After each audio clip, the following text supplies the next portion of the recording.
Hello everyone, कैसे हैं आप लोग सब। ये एपिसोड बहुत मज़ेदार होने वाली है क्योंकि इसमें मैं कॉस्मिक एंटिटीज़ का ओरिजिन एक्सप्लेन करूंगी। जैसा कि पिछली वीडियो में हमने 6th यूनिवर्स की तबाही देखी थी, तो इस वीडियो में 7th यूनिवर्स के बारे में बताया जाएगा और कॉस्मिक बीम्स के बारे में बताया जाएगा। तो चलें बगैर किसी डिले के वीडियो स्टार्ट करते हैं। लिविंग ट्राइब्यूनल ने कॉस्मिक एग को तबाह किया था ताकि एक नई दुनिया बनाई जा सके।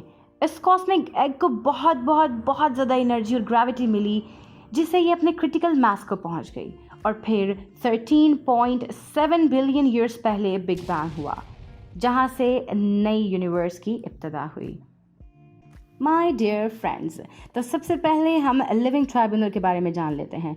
ये एक इंसान नुमा कॉस्मिक एंटिटी है जो तमाम मल्टीवर्स को कंट्रोल करता है। इसका काम मल्टीवर्स की हिफाजत करना है जो इस मैस्टिक फोर्स के अदम तवाज़ुन से बचाता है, और ये तमाम यूनिवर्स की ताकत को बैलेंस में रखता है।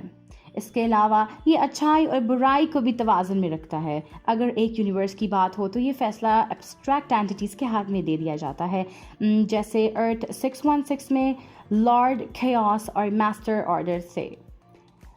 लिविंग ट्राइब्यूनल सिर्फ एक ही है, लेकिन इसकी ज़रूरत हो तो वो अपनी शक्ल बदल कर दूसरे यूनिवर्स में भी जाहिर हो सकता है। इसकी ताकत में है कि अगर बैलेंस बिगड़ रहा है तो ये एक इनहेबिटेड प्लैनेट को तबाह करके या किसी भी स्टार को सुपरनोवा में तब्दील कर दे। इसकी 3 चेहरे जो कि इसकी पर्सनालिटी को जाहिर करते हैं। सामने का चेहरा से ये बोलता है जैसे इक्विटी से रिप्रेजेंट किया जाता है। सीधे हाथ वाला ढका हुआ चेहरा नेसेसिटी को, और आधा ढका हुआ बाएं तरफ चेहरा रिवेंज को रिप्रेजेंट करता है। हर मल्टीवर्स में एक एंथ्रोपोमॉर्फिक चीज़ आती है जिसे इटर्निटी कहते हैं। ये एक एब्स्ट्रैक्ट बीइंग है जो अर्थ 616 में अपनी बहन इन्फिनिटी के साथ मौजूद है। इटर्निटी और इन्फिनिटी से ऊपर सिर्फ द लिविंग ट्राइब्यूनल है। इटर्निटी टाइम का और इन्फिनिटी स्पेस की पर्सोनिफिकेशन है।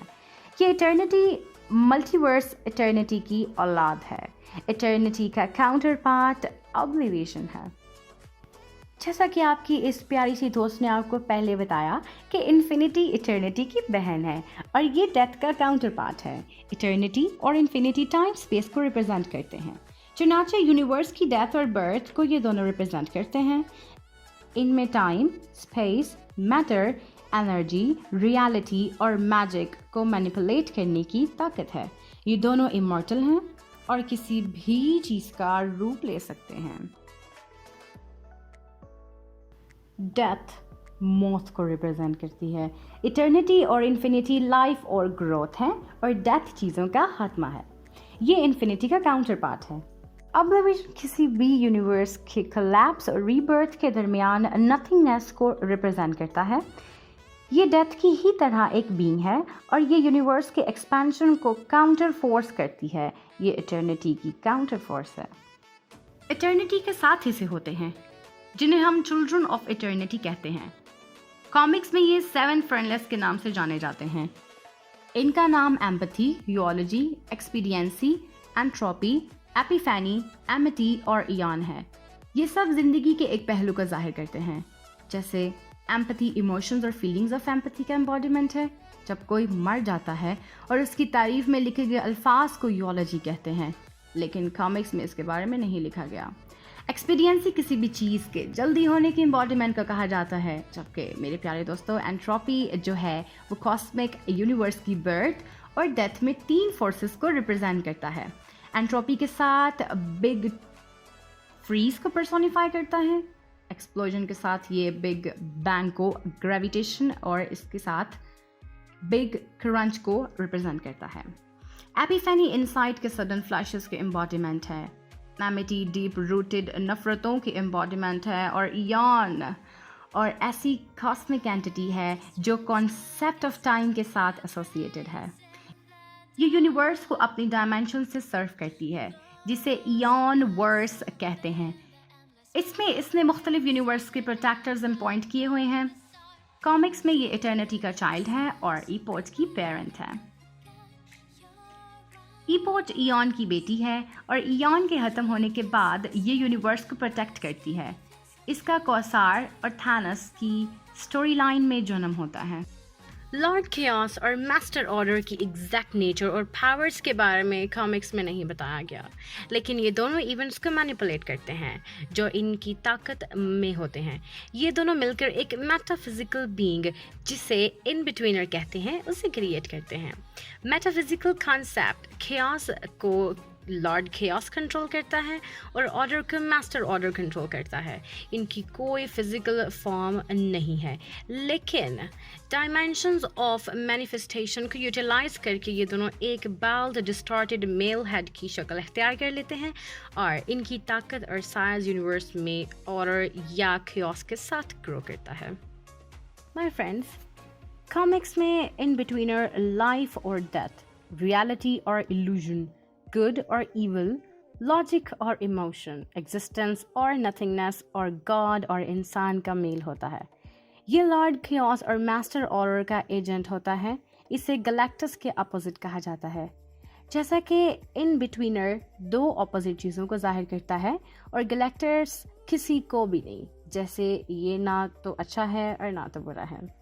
फिनिक्स फोर्स तमाम सियोनिक मतलब दिमागी एनर्जी का मजमूआ है जो पहले थी, है और रहेगी। ये एक कदीम prime universal force of life है, इमॉर्टल, इंडिस्ट्रक्टिबल और म्यूटेबल है। ये मकरान क्रिस्टल की गार्डियन है और यूनिवर्स में मोस्ट फियर्ड फोर्स है। और इसके मुताबिक जो चीज़ काम नहीं करती वो नकारा है और नेचुरली इवॉल्व नहीं हो रही तो इसे ख़त्म कर देना चाहिए। यहाँ तक एक समरी बताना चाहती हूँ।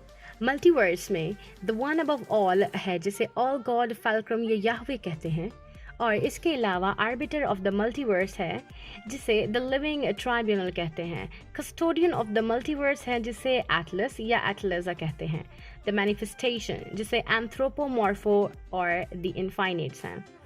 यूनिवर्स में भी वन अबव ऑल है जो नेमेसिस यानी इन्फिनिटी जम्स को कॉस्मिक में जन्म देता है।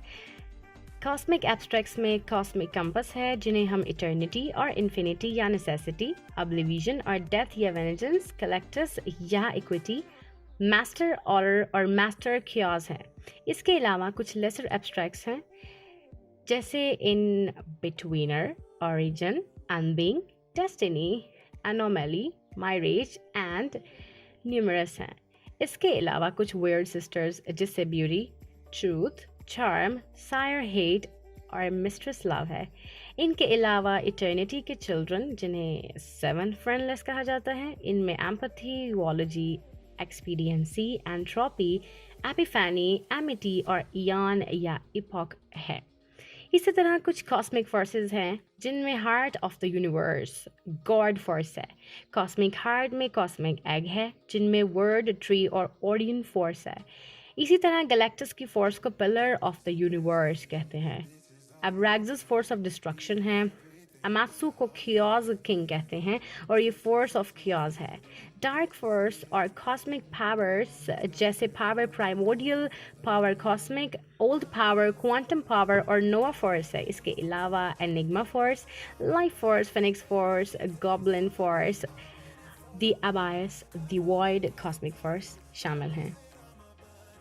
यहाँ तक मैंने आपको कुछ कॉस्मिक बीइंग्स के बारे में बताया है जो कॉस्मिक की पूरी यूनिवर्स को कंट्रोल करते हैं।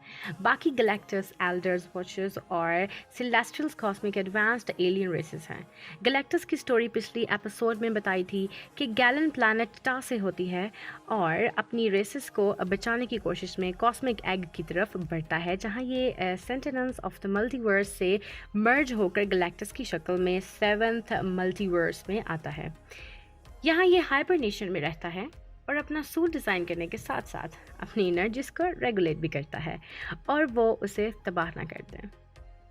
यूनिवर्स की फॉर्मेशन के बिलियंस ऑफ ईयर्स बाद ये जागता है तो अपने अंदर एक अनकंट्रोलेबल सी हंगर महसूस करता है। इस अनकंट्रोलेबल हंगर को मिटाने के लिए वो एक प्लैनेट आर्चियोपिया के पास से गुजरता है जहाँ सिविल वॉर चल रही होती है और गैलेक्टस उस प्लैनेट को तबाह करके कंज्यूम कर लेता है और अपनी भूख मिटा लेता है और वहाँ से इस Galactus the devourer of the worlds का नाम दिया जाता है। सेलेस्ट्रियल्स एक advanced extra terrestrial immortal race है जो कि एक्सट्रीम लेवल ऑफ टेक्नोलॉजी को अचीव कर लेते हैं और अपनी ओरिजिन फॉर्म की बजाय higher level of existence achieve कर लेते हैं। लेकिन एक और एलियन रेस एस्पिरेंट्स इनको एज अ चैलेंज देखती है और इनके दरमियान वॉर स्टार्ट हो जाती है और ये वॉर सदियों तक चलती है और आखिर में एस्पिरेंट्स गॉड किलर आर्मर का यूज़ करके सेलेस्टियल्स के रैंक को ख़त्म कर देते हैं। आखिर में सेलेस्टियल्स एस्पिरेंट्स को हरा देते हैं और यूनिवर्स से ख़त्म कर देते हैं।